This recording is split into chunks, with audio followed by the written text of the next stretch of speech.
here, how can we reply to those who refer to Mecca during tawaf getting mixed as an excuse to do together for ibadah? This deen is based on principles and things that are very well structured. It's ilm. So what are the evidences to know that something is halal or haram? Is the Quran, the Sunnah of the Prophet ﷺ, and the way it was practiced at the time of the Prophet ﷺ and the Sahaba radiallahu anhu. This is how we get the rules. Not that the qadr of Allah decreed in such a way that things changed. It's not an evidence to anything. So wal-'iyadhu billah, if people in any masjid, they decided to make women imam of the salah, and one day a man, one day a woman, things like this, and it stayed for 100 years. Is there an evidence that this is okay? It's not an evidence for anything. It's nothing. It's just people, they made up this. The evidences of what is right and what is wrong is from the Quran and the Sunnah of the Prophet ﷺ, the way of the originations of Islam, what the Imam were upon in this deen. Alhamdulillah, Allah subhanahu wa ta'ala also saved this religion by the 4 Imams when it comes to matters of fiqh and so on. You would never find in anything of that it's okay for men and women to mix when they're making tawaf. There's no such a thing. And the women, they used to make tawaf min wara'i rijal. They would make tawaf from behind the men. They're not mixed in the tawaf. Yes, they can see each other, right? But they're making tawaf separate from the men. And Aisha radiallahu anha, she would do this. And they would choose the times also where there's not lots of men, and they will make the tawaf. It's not mixing. And when the woman came to her and she said, I kissed the black stone, coming to Aisha radiallahu anha, saying that she would praise her, saying, MashaAllah, that's such a great thing. Instead, so she yelled at her, or she said something to her, saying, that means may Allah subhanahu wa ta'ala does not accept from you. And then she said to Zahimin al-Rijal, to Zahimin, you're going into the crowd of men to do so.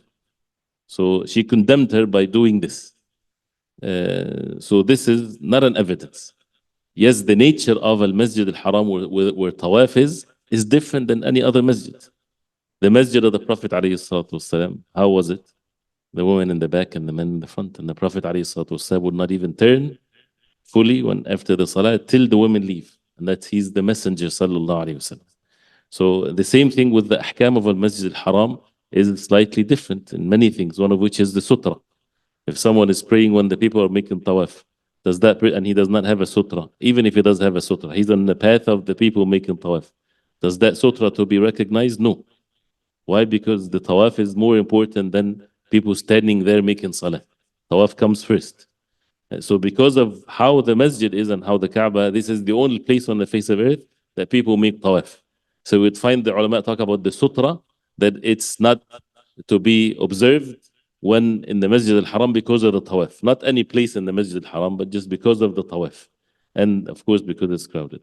So it's never an evidence. We have the ayat of the Quran, the hadith of the Prophet ﷺ, and the actions that they were upon with lowering their gaze and not having these mixed gatherings. And one last thing is also with this, what is meant by al-ikhtilat or mixed gatherings? There are different types of it, right? If a man is sitting with his wife and his aunt and his daughters and everything, that's ikhtilat, that's mixing.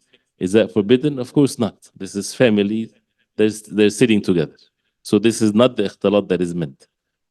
People walking in the street, or people in a hospital, or something like this. It happened to be that way. It's not ikhtilat as long as the person lower his gaze, because the market used to be at the time of the Prophet ﷺ, women go purchase things and men, they sell things, and everybody's observing the laws of lowering the gaze and hijab and everything like this.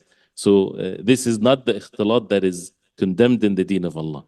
But the one that is condemned is when you put them together and there is sins involved. You have them mixed together in a gathering, they're sitting together. This was never seen in such a way that people would get together in the masajid or in the houses, even men and women sitting together, looking at each other, talking to each other, not mahram to one another, laughing and giggling and so on, even with all good intentions and everything, but there are sins involved. They're not sitting there, the women with niqab and the men looking at the ground.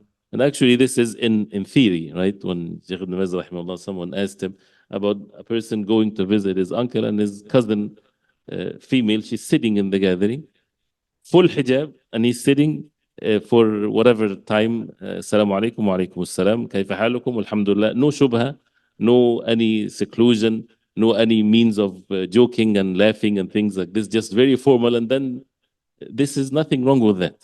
But the ways that are involving sins and mixed, especially in the houses of Allah, which is never heard of at the time of the Prophet ﷺ, where people would approve this. You see nowadays, there's some of the masajid, men and women are sitting like this on the ground of the masjid next to each other, and a so-called sheikh would give them durus, and they're sitting next to each other. What deen is this?